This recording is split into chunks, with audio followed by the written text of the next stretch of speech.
د نبی کریم صلی الله علیه وسلم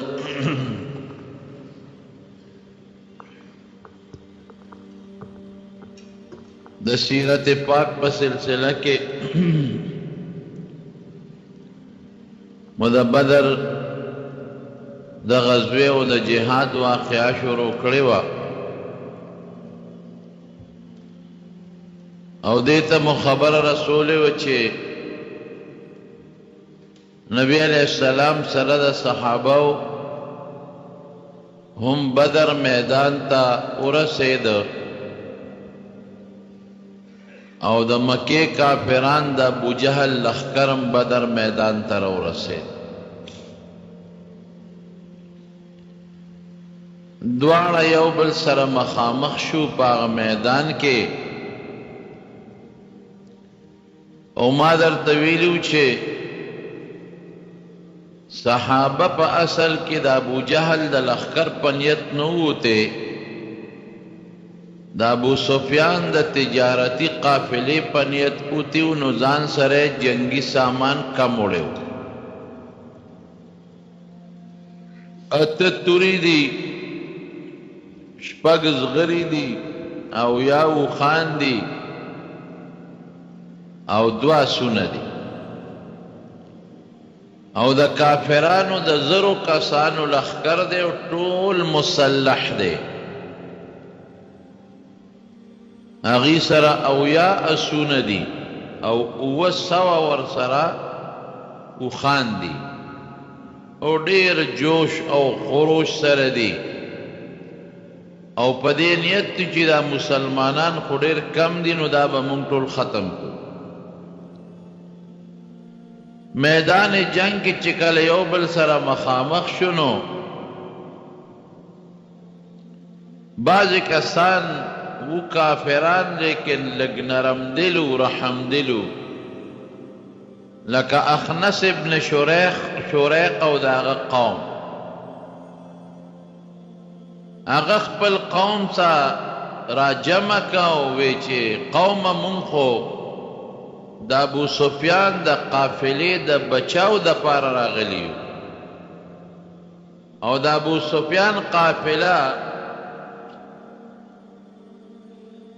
سفیان قافله خو بچاو لاړه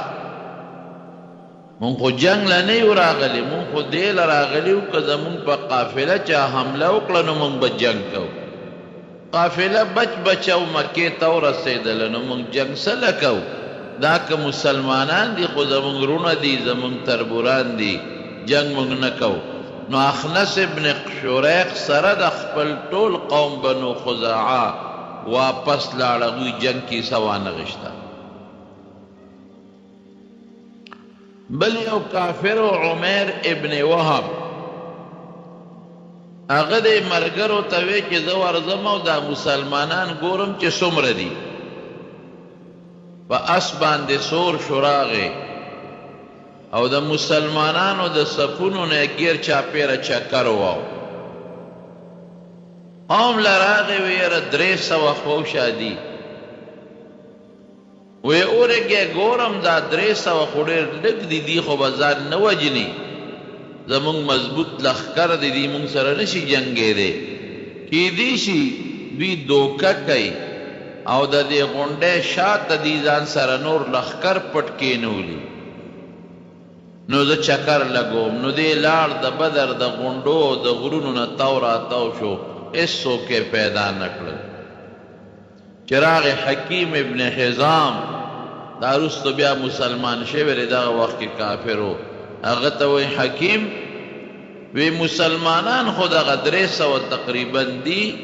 او ما چکر ولګو شاته ورسره نور څوک شته هم نه ډېر لږ دي او ډېر لږ جنګ سامان دی ورسره یو څو تورې دي ورسره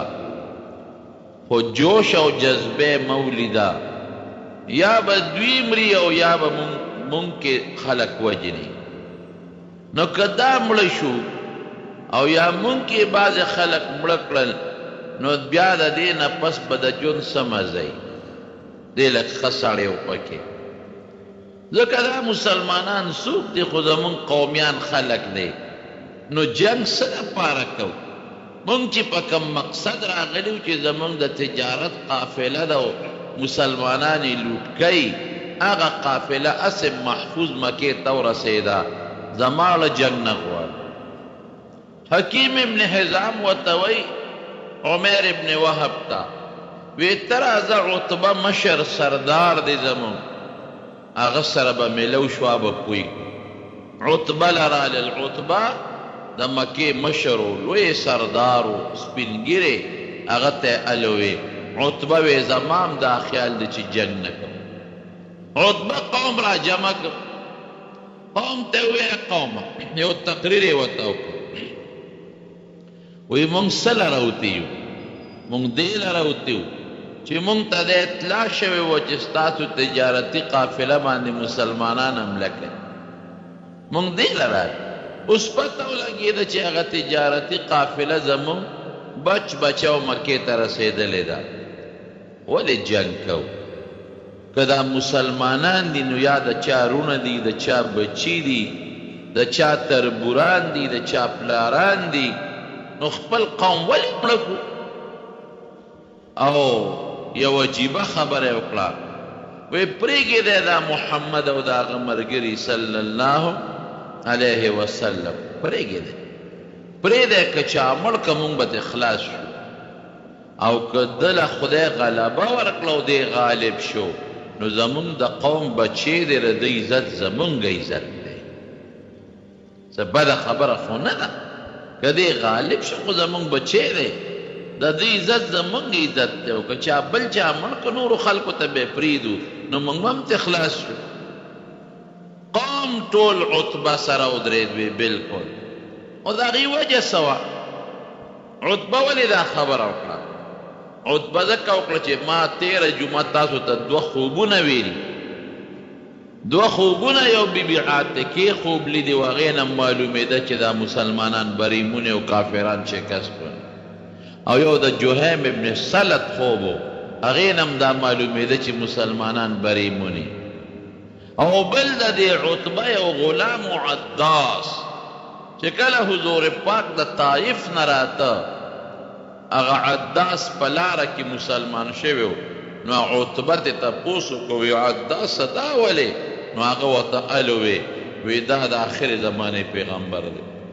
دا رښتونی دی نو عتبه ته پته وه د دې علامونه ورته پته وه نو جنګ یې نه غوښته او اسم بعضې خلک په قوم کې داسې منپسندي جنګ نه غواړي عتبه قوم په دې آماده که چې جنګ نه کوو ابو جهل شیطان دی وخت کې نو بارو هغه ته چالو وی هغه راغی هغه یو خبره وکړو یاو عتبه د جنګ نه ولې ځان ساتي دا د زوی دی ابو حذیفه هغه مسلمان دی او مسلمانانو سره په صف کې ولاړ دی نو عتبه په زوی یریږي چې زوی به راله څوک مړ او د دې نه مخکې یو کافر و عمرو ابن حضرمي اچته په لاره روانو بعضې مسلمانانو سره یې څه جنګ راغلی و هغه عمرو ابن حضرمي وجلی شوی و مردار شوی نو عتبه د ابو جهل د هغه عمرو ابن حضرمي زوی راوغوښت عامر یې نوم و یا عامره وی کاکا خورې د رور مرګ وینه بخي حالانکې دا خو د هغه د رور د بدل دپاره دا کافر نو راوتی هغه چغې کړې وا عمره ای زما روره ای زما روره بس هغې سره خلک ګرم شو او په عتبه الزام ولګو چې زوی دې د مسلمانانو په صف کې د ابو حذیفه د په هغه یریږي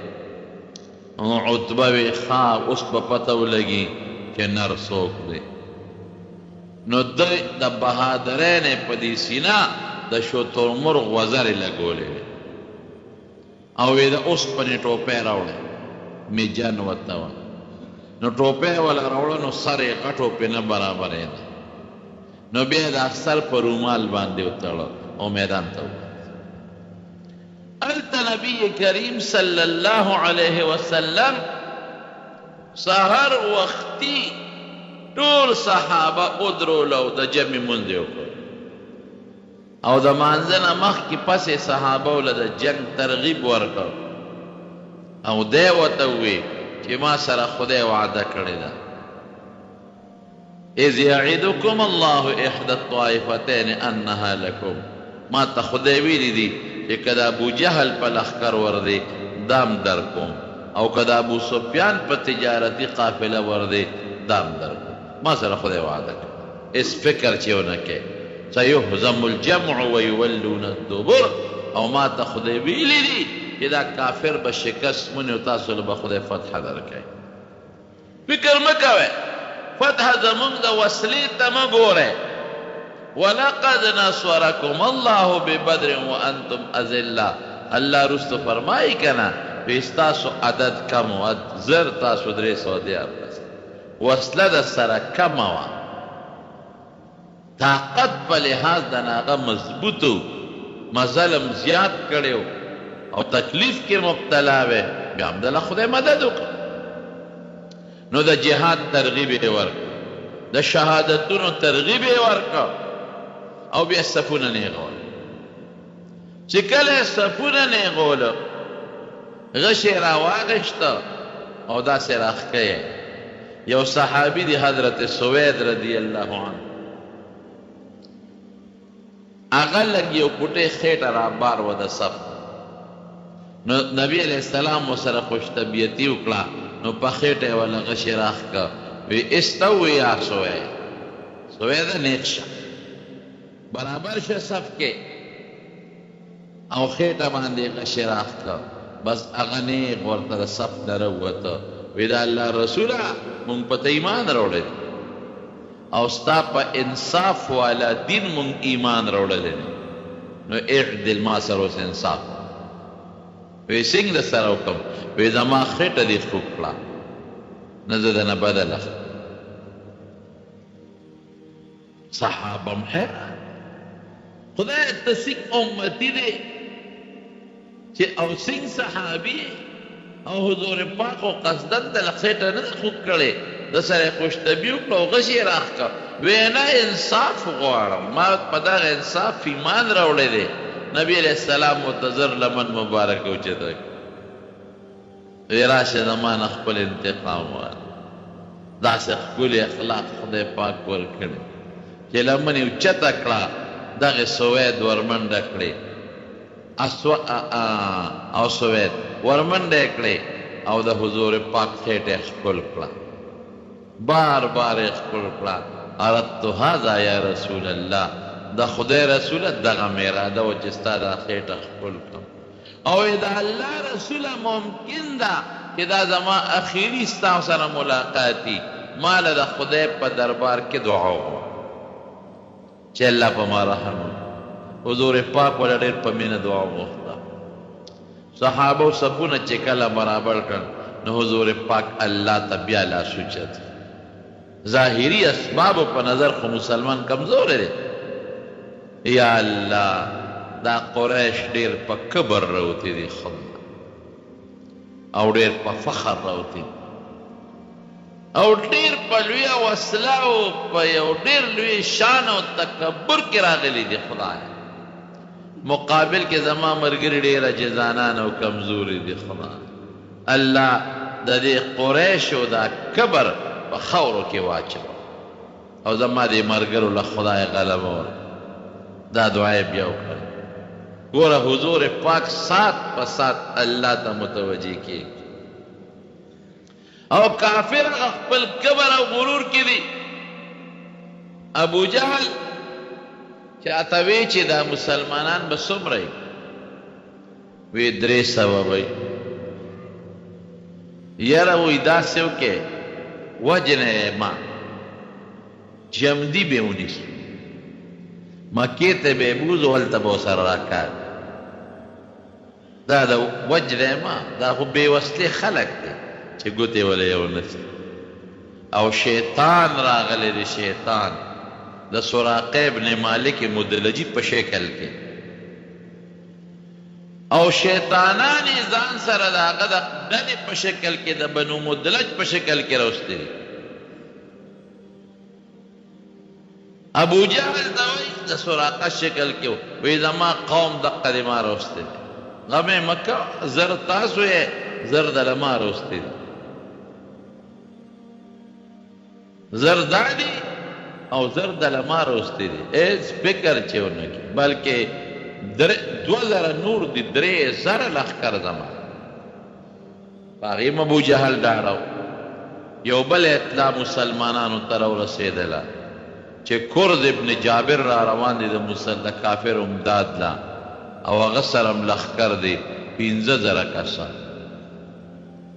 جنگ کې دا پروپیګنډا ډېر خطرناک شی دی صحابو ته لومبی دا اطلاع راغله چې کافر زر دی بیا دا اطلاع راغله چې د سراقه ابن مالک وله 3000 کسان راوستلي د بنو مدلج قبیلې او بیا دا اطلاع راغله چې کرد ابن جابر 15000 کسان نور را روان کړي دي نو زر او 3000 څلور او 15000 9000 او مسلمانان 300 دې سره یو پوټی لږ غوندې سړی خامخا پریشان نشي رب العالمین هلته فورا حضرت جبریل علیه السلام راولي استستغیثون ربکم انی ممدکم ب1000 من الملائکة مردفین فکر مکه اس فکر چې ونه کړي زر دوی دي زر زما فرشتې دي 1000 فرشتې او دا فرشتې خدای نازل کړي 1500 فرشتې د جبریل علیه السلام په کمانډ کې وي هغه جرنیل او 1500 فرشتې د میکائیل علیه السلام په کمانډ کې وي هغه جرنیل او صحابو لیدلې وی دا فرشتې چې راکوزېدې نو موږ ته دا سره میږي ښکارېدل ما په خپل یو غر لیدلی دی د بدر په مقام سره خوا کې چې په کم غر دا فرشتې راکو شوي دي هغه تکې سرې شګې دي تکې سرې یو شان د شګو ډېرې دی یو غر راکوزې شوې 1500 جبریل علیہ السلام مشر د 500 میکائیل علیہ السلام مشر دا زر فرشتے خوراله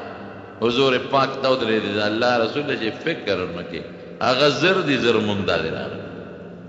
که ستا ملګرو سره وصله نشته فرشتو سره شته او الله دې فرشتو ته ویلي جنگ به تاسو نه کوئ تاسو صرف مسلمانانو له ډاډ ورکړئ او لږ لږ وهئ فاضربوا منهم کل بنان داسې معمولي معمولي ډب ډوب کوئ لغونډې چې مسلمانان ډاډئ در سره زر فرشتې خورانې ودرېدې رب العالمین ورته بیا څه وایي بأني آیات میر ممدکم ب3000 من الملائکة منزل وی 3000 نور تیارې فرشتې ولري که د سراقه 3000 دي نو 3000 مام تیارې ساتلې دي او که د کورس 15000 هغه دروغجنه خبره بالفرض رښتیا شي نو قرآن شریف کې الله وی 5000 نور فرشتې هم تیارې کړي فکر ولې زر په میدان کې هغې دي زر مې درته راوستی 3000 ولاړې دي درته 5000 ورپسې شاته نورې ولاړې دي که ضرورت پیښ شو دا در سره دي خو جنگ په تاسو کوم تماشا کوه اوس چې څه کېږي چې کله جبریل علیه السلام راغی نو شیطان خو وپېژنده چې دا خو جبریل علیه السلام دی نو شیطان دی د سراقه ابن مالک په شکل راغلی دی او د ابو جهل لاس یې نیولی چکر لګوي ابو جهل سور کې دی خو چې فرشتې یې ولیدې شیطان نو د ابو جهل نه یې لاس راخ کړ ابو جهل ورته وایي څه کې لکه خیر دی وی انی ارا ما لا ترون وی زه چې څه وینم تاسو یې نه وینئ اوس به درته پته ولګي شیطان خو دغه دی په الفلام ورامي دی که رامي وستی بعد داسې مې ودرولی چې اوس نه تښتېدی شي او نه کامیابېدی شي لاس یې تراق کوي چېرته ځې مونږ یو قوم ته وایي ځئ چې ځو وی چېرته لاړې خو شیطانان یو که نه وی چې تاسو زه سینم هغه فرشتې راغلې تاسو یې نه یینئ زه چېرته وټینګېدی شمه بس اخو ته لاړ ابو جهل حق حیران شو قوم ورته وی چې ګوره موږ درته وو چې جنګ نه کوو او تا وی جنګ کوو. هغه د هغه سراقه خو شیطانو په شکل د سراقه سره د قوم نه لاړ، دې سره دوی خپې لګي وکړې. جنګ چې کله شروع کېده نو عتبه خو دوی پیغور ورکوي ستا زوی دی ځکه جنګ نه کوې. هغې اوس پرې معلومه شترمر وزر یې دلته لګولي دی او ټوپۍ په سر نه وه، په سر یې وتړه او توره یې واغېسته او اواز یې وکړه خپل لور ته، وی شیبه راوځه. شیبه یې راوځه. یو یې زوی دی ولید، وی ولید راوځه. ګوره اوس بهادري دې ته تاسو زما له پیغور راکوئ، اوس ګورو به چې پیغور څوک کامیابېږي. نو ورور یې مو ویسته او زوی یې مو ویست، درې وه. دا به قانونو چې د جنګ نه مخکې به یو بل سره دي پرزونې کول، د عام جنګ نه مخکې یو په یو. نو چې چا به وګټله نو هغه به نور قوم بیټ، نو بیا به عام جنګ شروع. دوی چې څنګه لاړل نبي علیه السلام ته یې آواز وکړ، هل من مبارزین؟ عتبه ودرېد، شته څوک چې موږ ته میدان ته راوځي؟ درې کسان انصار فورا ووتل، یو دا یې دی، درې انصار ووتل، صفونه برابر دي. عتبه ته تپوس وکړه څوک یې؟ یو یې د فلانکې انصاري، بل وی د فلانکې انصاري، بل وی د فلانکې. وی تاسو ځئ ما له موږ له خپل قومیان راوباسئ، تاسو خو د مدینې. او آواز یې وکړه یا محمدو صلی الله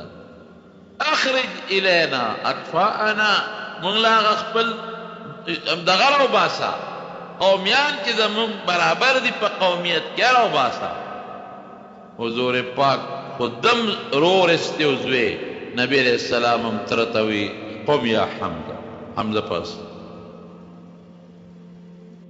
قم یا علی، علی پس قم یا عبیده، عبیده هم ترزوی دواره ترزامن حضرت حمزه عبیده یو د ترزوی او زوم علی درې وړه ویست. یې څوک دا ونه وایي چې پردي وجني او خپل بچ درې واړه پاسو زه ورځه په برکت ته خدای. درې هغه مسلمانان درې دا کافر خو چې مخ په مخ شو حمزه رضی الله عنه چې په عتبه راغی یو ټس یې ورکړ، نو عتبه مردار یو ټس سره یې وغورځاوه. علي رضی الله عنه په ولید راغی د عتبه په زوی باندې او یو دوه تورې یو بل والو چې ټس شو نو ولید یې مردار کړ. او دا بل چې دی حضرت عبیده د حضور پاک بل تره دی هغه د شیبه سره مخامخ شو. چې شیبه سره مخامخ شو نو دی لږ زخمی شو دا عبیده، خو حمزه او علي په شیبه ور مخکې شو، شیبه مردار، کافر درې واړه مردار. او حضرت عبیده رضی الله عنه زخمی حالت کې راوړل نبی علیہ السلام ته، حضور پاک ولا بیا دعا وغوښته، بیا شهید وفات شو. په مبارزه کې لومبې درې واړه چې دي درې واړه مردار، مسلمانان خوشحاله شي چې دا لومبو پردونو کې خو مونږ ګټه وکړه.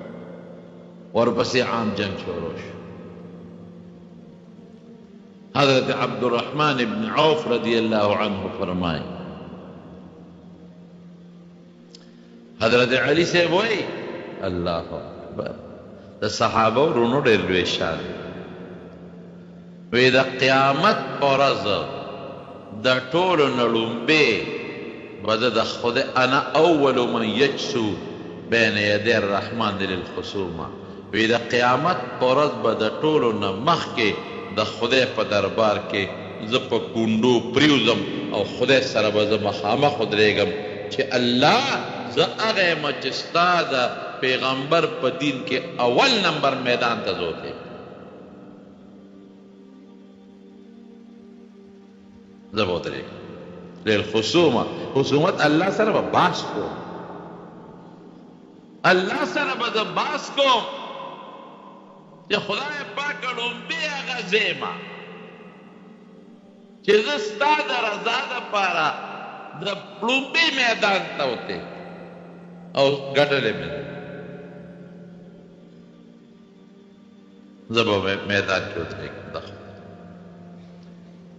عبدالرحمن ابن عوف صف کې ولاړم چې مې وکتل ښي طرف ته مې یو هلک ولاړ نوجوان، چې مې ګس طرف ته وکتل یو بل نوجوان ولاړ. جنګ کې هم سړی په ملګري ډاډي، او خو د تورې جنګ و دا ټوپک خو نو. وی ما وی خدای خیر پکې واچوي، په ځان ویرېدم. یو خو هم هلک دی، دا بعضې خلک وي دا ماشومان نو ښه ماشومان به نبي علیه السلام جنګ کې نه پرېښودل. د 15 کالو نه چې به عمر کم و هغه به جنګ کې قطعا نه پرېښود.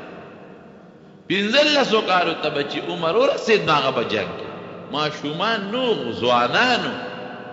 ودونه یې هم کړي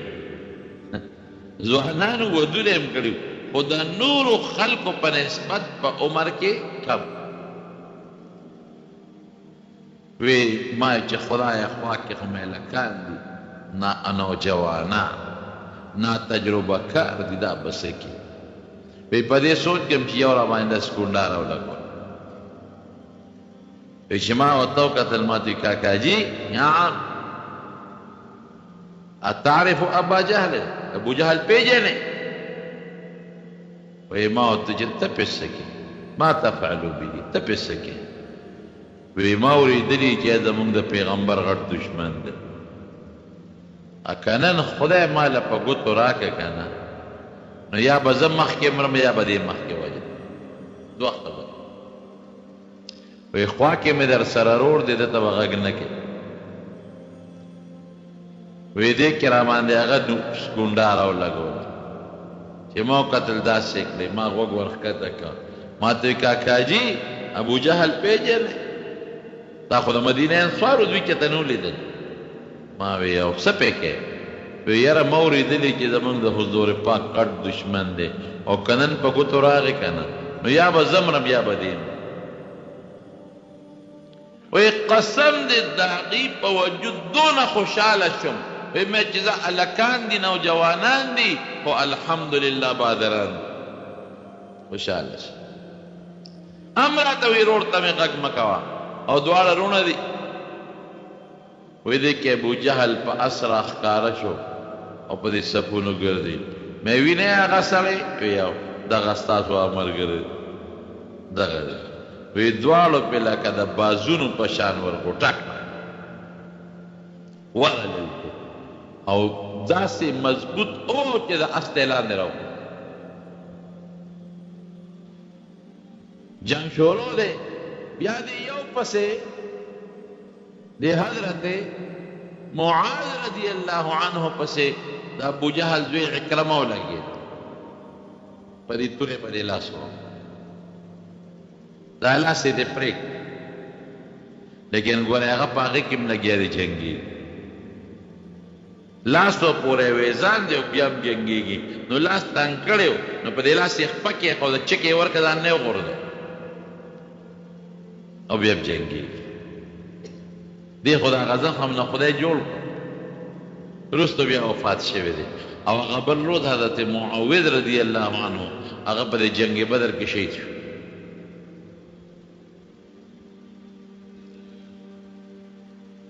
هغه امیه تېره جمعه چې مې درته قصه کړې وه، هغه نه راته په څه طریقه ابو جهل راویسته، چې راویسته ده خو ښځې ته ویلي وو امیه، وی ښځې راتښتم به، ځکه حضور پاک زما په شان کې ویلي چې دی به مونږ وجنو، زه به راتښتم دروازه کولاو ساته، هر ځای کې چې مې ځان راوتښته. ابو جهل خو پوره شیطان و، هغه ورته کسان لمسولي و پې کړي و چې ګوره دا کاکاجي ده نه ونته چې زه دې مرم او زه دې جنګ لځم، نو دې دې رانه سینګ پاتې شي. نو دې ځای په ځای به پاڅېده چې تښتمه. هغه صحابه هلکان چې وو، هغه کافران چې کوم هلکان وو، هغوی به ورته ولاړو، تښتېدو ته یې نه پرېښود، میدان ته ورسېد. چې میدان ته څنګه ورسېده، د ده د عبدالرحمن ابن عوف هم دوستانه وه. نو عبدالرحمن ابن عوف ته دا آواز وکړو او صحابه ورپسې دي اوسه او زوی یې ځان سره په اوښ شاته کېنولی دی صفوان یې د زوی نوم دی دواړه روان دي کې صحابه ورپسې شو حضرت بلال ولیده دا هغه ظالم و چې حضرت بلال د ده غلام او په مکه مکرمه کې بلال سره هغه ظلمونه دک و په شګو به یې سمله و په سینه به یې وله ګرمې تیږې ښودلې و جامې به یې تې ویستې و په لارو کې به یې راښکه ډېر ظلم مې پرې کړی چې حضرت بلال کله صحیح که نو حضرت بلال یو غونډی ته وخوته وی لا نجوت ان نجا امیہ لا نجوت ان نجا امیہ اے خلقا هغه دی امیہ ګوره چې په مکه کې په ما لوبې کولې که دی نن بچ شو ګوره بیا د ما خلاصي نشته بیا د ګوتو له چېرته ورنشم دی ظالم صحابه کم دی وی هغه دی ورپسې شو ورپسې شو د عبدالرحمن ابن عوف رضی الله عنه له آواز ورکړی عبدالرحمنه بچ مې کړه هغه ورته ما پسې راځه نو په منډه اوس خطا دی نبي علیه السلام لی بوځي یو حضور پاک لی بوځو چې امان وله ولکړي صحابه پسې راورسېدل نو چې راورسېدل نو دوی پوه شو چې زما دا اوښ خو دروند دي دوه کسه پې سواره یو او خوند نه کوي نو شاته خپل زوی له کېښود زوی شاته وغورځو زوی په دې وجه وغورځو چې یو به مې دا اوښ لږ سپک شي منډه به ووهي او بل دا صحابه به مې په دې زوی شي نو ما پسې به راونه رسي مرګ چې په سړي راشي که نه اره بوډۍ قصه به م یاد یې که نه زوی یې ناجوړ وی خدایه دا بیماري په ما کې خدای جوړ خدای دا بیماری په ما کې خدای ما را ده په دې حمله کې نو اسرائیل علیه السلام مولا را وی ټیم دې پوره دی وی روغ او رنځور پېژنې او که نه ناجوړه مې زوی دی او رالې ما پسې نو دا د چا په سر مرګ نه راغلی خدای ډېر ګران کار دی نو زوی له تیکه ورکړه صحابه پرې راغله زوی خو هلته مردار کو ده پسې شو بیا ورپسې راورسېده وی عبدالرحمن ابن عوف ته آواز وکړه څوک یم وی د اوښ نه ټوپ کړه د اوښ نه یې ټوپ کړه هغه پې ځان ورغورځو عبدالرحمن ابن عوف او صحابو ته یې نه به یې وجنې د دې نبي علیه السلام له بوځو صحابه وایي چې حضور پاک خو ډېر رحمدل دی که هغه له ورسېد خو بچ کېږي د دوی پاسه وي نه پاسم دی ډېر وخت یې په دې کې خو دې ته نه پازان یې پې غورځولې بس صحابو د لاندې نه پکې توره وړقوله په دا خېټه کې مردار یې دا مردار شو غټ غټ سرداران دا مردار شو په دې جنګ کې او یا کسان غټ غټ سرداران پکې گرفتار د ونیوي شو خدای پاک فتح مسلمانانو له ورکړه څوارلس کسان صحابه کرام پکې شهیدان شوي هم دي هغه د بدر په میدان کې دفن دي زه وله تللی یم یو دیوال ته تاو دی په هغې کې قبرونه دي سفر ته وایي په هغه د یو ډېر بهترین جومات سعودي حکومت جوړ کړی دی مسجد عریش ورته وایي زمونږ د دې ټول جومات نه غټ جومات دی یو لوی حال یې جوړ کړی جنگ کې خدای پاک مسلمانانو له فتح ورکړه نبی علیہ السلام چې به کله په جهاد کې کامیابي ومونده نو زر به نه ته درې ورځې په هغه میدان کې ایسار درې ورځې چې څوک دغه نه وایي چې فتح وموند څوک نه لاړ درې ورځې ایسار نو بیا حکم وکړه او یا کسان کافران مردار شوي او غټ غټ کافران نو بدر کې یو لوی کویو پخوا دا اوس هم په دې قبایلي علاقو کې غټ غټ پیانې اوبه پکې په ګزونو لاندې غټ پیانې وایي دا ټول د یو شل کویو شل اوبه پکې نه وې او ډېر څښا بوی ته ته چېرته څښا اوبه وې پکې وایي دا دې کوي ته وغورځوه ټول یې کوي کې وغورځوه یو دغه امیه چې و د یک دی غټو او نور پړسولیو نو دی کې راخکنو اندامونه ته جدا کېدل دوی ته نشو رسېدی نو حضور پاک او فرمایلو د باندې دلته خاورې مورې ورواړوې پټې دوی کې واچو نو 3 ورځې پس نبی علیہ السلام مبارک راغی د کوي په غاړه ورته نو نمونه یې والا اخیستل اے ابو جهل اے عتبہ اے شیبہ اے فلان کیا یو نوم بخاری شریف کې حدیث اے فلان کیا نمونه اخیستل وی تاسو مونږ سره چې خدای کوم وعده کړې وه خو مونږ سره خدای پوره مونږ سره د مدد وعده کړې وه مدد یې راسره تاسو سره چې خدای کوم وعده کړې وه هم د سره پوره کړه اوس خوشحاله یې په خدای په هغه وعده و که نه زوره نه ورکوي حضرت عمر فاروق رضی الله عنه ورته وی د الله رسوله ته چې چا سره خبرې کوې خو تش وجودونه دي روح پکې نشته دی خو ستا خبره نه اوري نبی کریم صلی الله علیه وسلم او فرمایا ما انتم باسمع لما اقول منهم وی دوی چې زما خبره څنګه اوري هغه ته تاسو نه اورئ تاسو بیا په دنیا کې موجود یې سوچ او فکر بل طرف ته په دنیا کې او د هغې ټول سوچ اوس ما طرف ته متوجه دی هغوی یې ستاسو نه ښه اوري تاسو داسې نه اورئ زورونه یې ورکړه نبي علیه السلام باقیو تښتېدل او یا کسان مردار شو او یا ګرفتار رالل مدینې منورې چې دا او یا کم ګرفتار کړل دې کې هم غټ غټ سرداران نو نبی علیہ السلام مبارک صحابو سره مشوره وکړه چې دې سره څه وکړو حضور پاک د جبریل علیہ السلام سره هم پکې مشوره کړې صحابو مختلف رائے ورکړې حضرت ابوبکر صدیق رضی الله عنه رائے دا وه چې صاحب فدیه به دې والو جرمانه او پرېږدو د حضرت ابوبکر صدیق ډېرو خلکو مدد مرسته وکړه عمر ستا سره یې ده وی صاحب زما خبره به دې خوښه نه شي وی نه وایه وی زه خو یم چې دا اویا واړه وجل غواړي او داسې به یې نه وجو هر یو کس به خپل رشته دار وجو دا الله رسول زما پکې ماما دي زه به دا ماما وجنم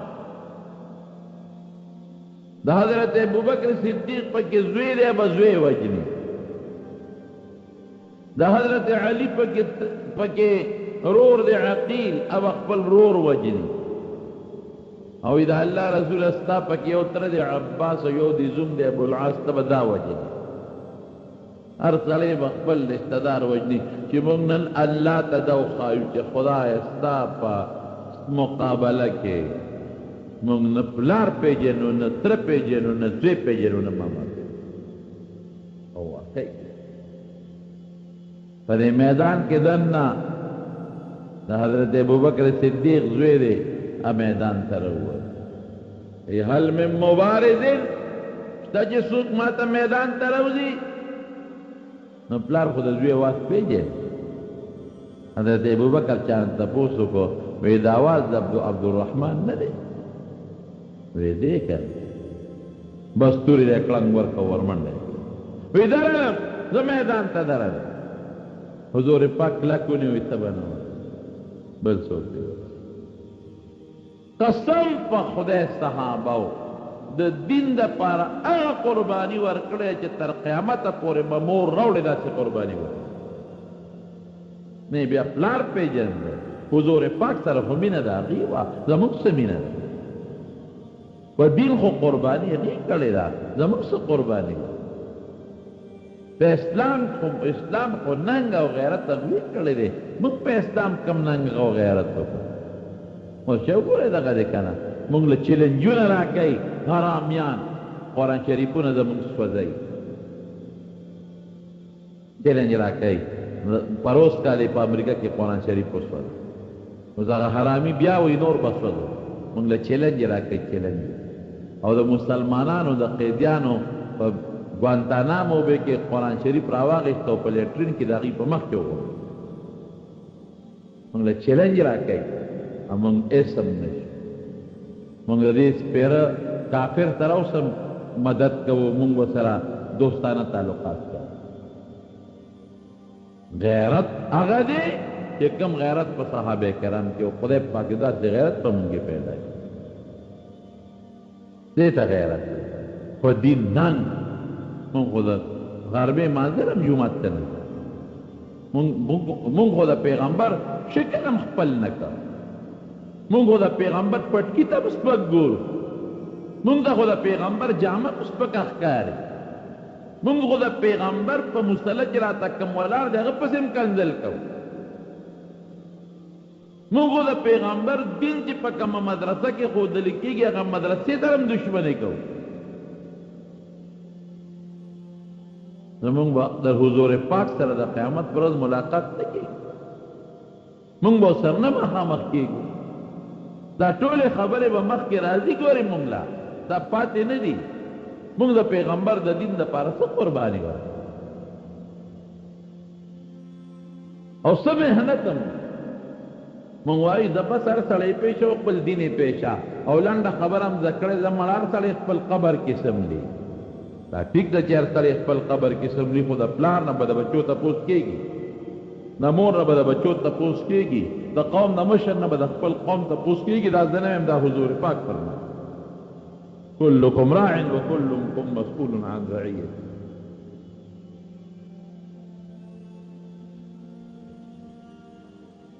حضرت عمر فاروق وی زب هر سړی به خپل رشتہ دار وژني عمر ډېره سخته فیصله صرف په صحابه کې یو کس د عمر ملګرتیا وکړه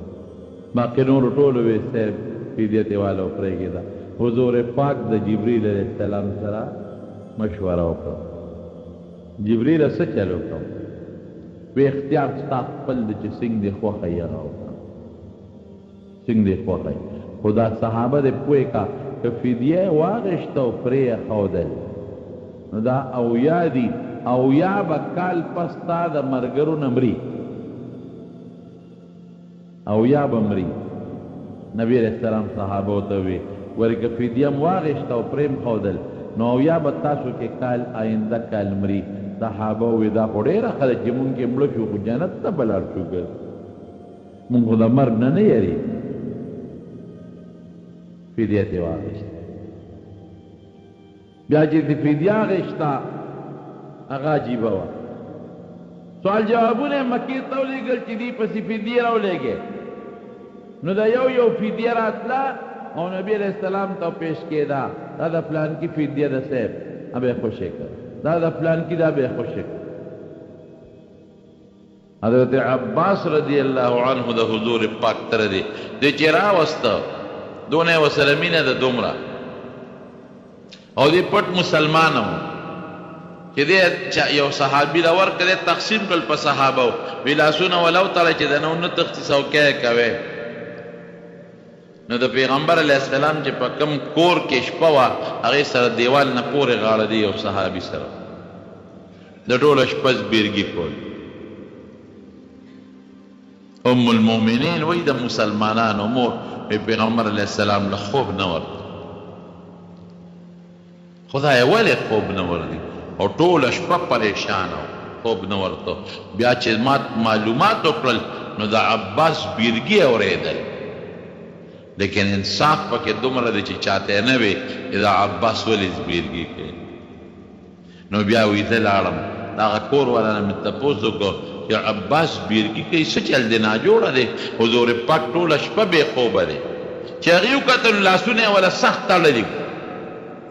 د هغې د وجې نه یې زبیرګي کول نو بیا ولا هغوی لاسونه نرم کړل نو چې زبیرګي یې قلال شو نو نبي علیه السلام له خوب ورغی خو سفارش یې ولا نه کو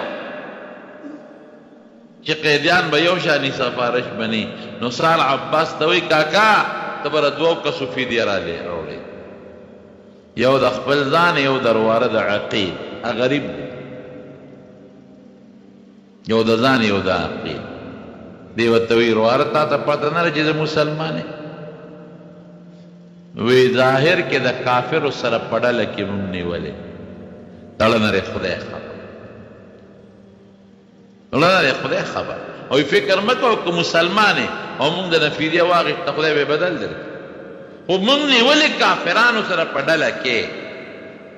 ځان به مه ورکوې د ورواره به دې به ورکوې وی ورواره تا ته پته نشته چې ما سره مال نشته غریب یم وی نشته در سره وی نه وی چې کله راتلې ستا ښځه و ام الفضل زما چاچي هغې له دې بټوه ورنه کړه تا ورته ونه وې چې که جمدې رالم بیا به یې ماله راکې او که مړ شم نو ستا ده ونه دې ده ورکړې ای ورواره وی زما د قسم په خدای وي چې رښتونی پیغمبر د دغې بټوې نه یو زه خبر یم یو ته زما ښځه خبر ده یو ته الله خبر دی ته خدای خبر کړې ښه د خدای پیغمبر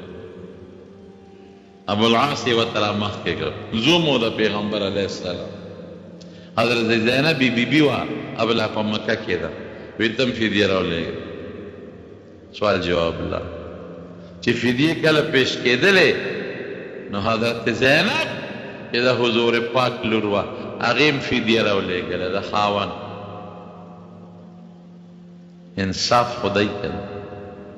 نو هغې له حضرت خدیجې رضی الله عنها یو امیل د واده په وخت کې غاړه کې اچولو چې دا کله ودېده امیل یې ورته غاړه کې اچولو نو هغې د ناز نه هغه خپل امیل هم په هغه فدیه کې کېښود او حضور پاک له دا اشاره ورکړه چې ته زه د لورې ما فدیه غواړم د خپل زوم نه نو چې کوم امیل زما مور خدیجې ما ته اچولو هم پکې واله نو چې پیغمبر علیه السلام ته د ابوالعاص فدیه پیا صاحب د ابوالعاص فدیه ده چې ویې کتل هغه امیل پې د پاسه پروت نبي علیه السلام سر وکړي اوښکې راغلې هغه د هغې د واده هغه حالت او حضرت خدیجه رضی الله عنها هغه منظر ورته رامخکې شو داسې ورته کتل که څه صحابه خو پوه شو وی صاحب ولې که دې خوښې د ده دا فدیه به مو واپس کړو او د عباس ته به مو واپس کړو نخلو چې ستا تره دې کاکا دی دی وی نه چې نورو نه علم دینه به منم وی ښه د ابوالعاص ته به واپس کړو وی نه که مو خوښې نو د امیل به ورته صرف واپس کړو دا زما مشرې بیبي دې ته په غاړه اچولو دا به واپس کړو یې ورته واپس کړو ابوالعاص باندې شرط ولګاو په دې وخت کې زما لور تا سره په نکاح کې د ګناه ده چې کوم وخت مې درکوله جایز و دې وخت کې شریعت آرام کړی ته کافر مسلمان نو په تا شرط دا دی چې ته ورسې زما لور به ما ته واپس کړي ویې ډېره قیدیان یې ټول واپس کړي او هغه زینب رضی الله تعالی عنها په اوښ سوره کړله او را رخصت یې کړه یو ظالم کافرو هغه وله دیکه ورکړه د اوښ نه یې راوغورځوله په ګېډه یې ماشوم هغه هم ضایع شو مدینې منورې ته بیا نبي علیه السلام نه راورسېد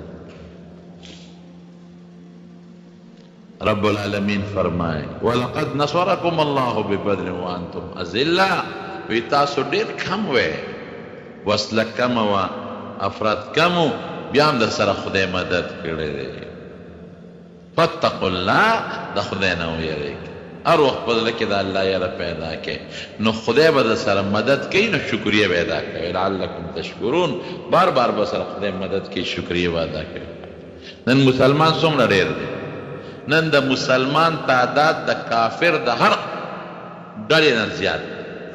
د یهودیانو نه مسلمان زیات دی د عیسایانو نه زیات دی د هندوانو نه زیات دی د جاپانیانو نه زیات دی د روسیانو نه زیات دی د چینیانو نه زیات دی د مسلمان تعداد او نن مسلمان په وسله هم پوره دی دا هم نه چې وسله ورسره نشته غټه وسله ټم بم نه مسلمان سره شته، غټه وسله میزایل دی هغه مسلمان سره شته، او مسلمان سره ایمان هم شته.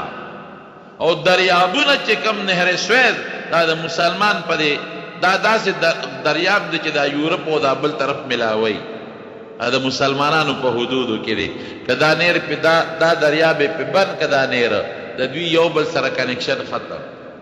یورپ په مین نیم شو،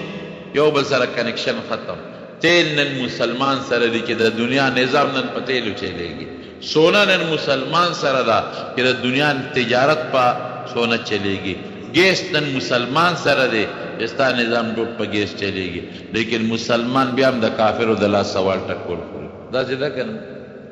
فلسطین کې دی وال خوري، په عراق کې دو خوړل، په افغانستان کې دی خوري، پاکستان کې دی خوري، په بوسنیا چچنیا کې وال دی خوري، په فلسطین کې دی خوري. ولې؟ هغه ایمان چې کم پکار دی هغه نشته. وانتم الاعلون ان کنتم مؤمنین. الله وی که تا په ایمان په سچ ځان کې پیدا کلک ایمان چې په خدای کم یقین دی، نو بیا به ستا کامیابي وي او د دشمن به نه. زمونږ نن نشته. ولې نشته؟ زمونږ ټوله بروسه اعتماد نن په یورپ او په امریکا دی، په مدینه او په مکه نشته. زمونږ حکمران طبقه چې دلته د خولې نه خبره وباسي د امریکې زنده باد وباسي، او چې منډه وایي نو امریکې له منډه وایي، او چې منډه وایي چین له وروسته منډه وایي. د خدای کور له بیت الله له د پیغمبر علیه السلام کلي له منډه نه. اعتماد په خدای پکار. نن د مسلمان چې څومره په دې کافرانو اعتماد دی، د دې په نیمه اعتماد هم په دې په خدای وکړو، په رب العالمین وکړو. اسپن خپل منځ کې سره اخته یو، دشمن ته مزې او فایدې اخلي. دا مونږ ته خدای مثال ښیي که نه؟ کم من فئة قلیلة غلبت فئة کثیرة باذن الله. چې د خدای مدد د سره بیا غوړه لویه ډله نشته. که ته وایې یاره ټکنالوژي او وسله نو جوړه دي که ټکنالوژي که ملکونو عربو سره لږې پیسې دي، لږ دولت خو ورسره نه دی، لږ تیل خو ورسره نه دی، د تماچې د سرو زرو ګرځئ، او د یو شیخ پکې یو جز دی پکې ځان نه مستقل ګرځي، ځان نه مستقل، او تختونه او کټونه سرو زرو دي. نو جوړ دی کټم بم او میزایل که چا منې کړی دي؟ پیسه خو ډېره د مسلمان سره، ولې نه جوړوي؟ دا جوړوي دی نه جوړ. او بل وسله په کار ده، دا خو ټکنالوژي ده، لیکن د هغې نه علاوه د بدر صحابو سره وسله کم وه، نورو سره ډېره وه. اعتماد په خدای لویه خبره. لعلکم فاتقوا الله. خدای نه یره، خدای نه یره پړې کې نشته. نه د حکمران طبقې شته او نه د مونږ شته. که د مونږ د خدای نه یره پړه کې راغله، تقوا نشته که نه، پرې ګناه، کرپشن، رشوت، ډاکه، څومره ظلمونه چورو. هر یو چې راځي ظالم د بل د پاسه. پاکستان کې تر اوسه پورې هغه د بجلیګر منصفغره تننه پورې سړي زوی رانغی، خو چې کم راځي د بل د پاسه، یو چې کم ټیکس لګوي بل د هغه نه زیات لګوي. عوام یې تباه او برباد کړل، ویست کړي دا وینې د عوام. اوس دې حالت ته وګوره، موجوده حالت، څوک یو څوک بل څه، وعده به یو کوي او کوي به بل څه، هېڅ هم نشته. ازاړه به پې وبخي، لکه د خدای یره نشته. خدای دې زمونږ او زمونږ حکمران طبقې په زړه کې د خدای یره پیدا کړي. که زمونږ کله د حکمران طبقې او زمونږ جوړ د الله سره راغی او د الله سره هم کنکشن برابر شو، خدای شته که زمونږ یو مشکل هم پاتې شي. دا تار دی د دې جوړ راغلی د هغه خولې سره، نو خبرې کوي. او که دا تار کټ شو، جوړ ختم شو، هلته نه بیا آواز نه خیږي. نو زمونږ د خدای سره جوړ نشته، که زمونږ د الله او د رسول سره جوړ راغی، هېڅ هم پریشاني نشته. که دا جوړ زمونږ راغی، نو خدای دې زمونږ د الله د خپل ذات او د خپل پیغمبر مبارک سره جوړ پیدا. السلام علیکم، ویلکم ټو مولانا شیخ ادریس صاحب یوټیوب چینل. په دې بیان کې تاسو واورېدل د جنگ بدر واقعه د سیرت النبی صلی الله علیه و آله وسلم دا اوریدلو لپاره د مولانا شیخ ادریس صاحب یوټیوب چینل ضرور سبسکرایب کړئ. جزاک الله.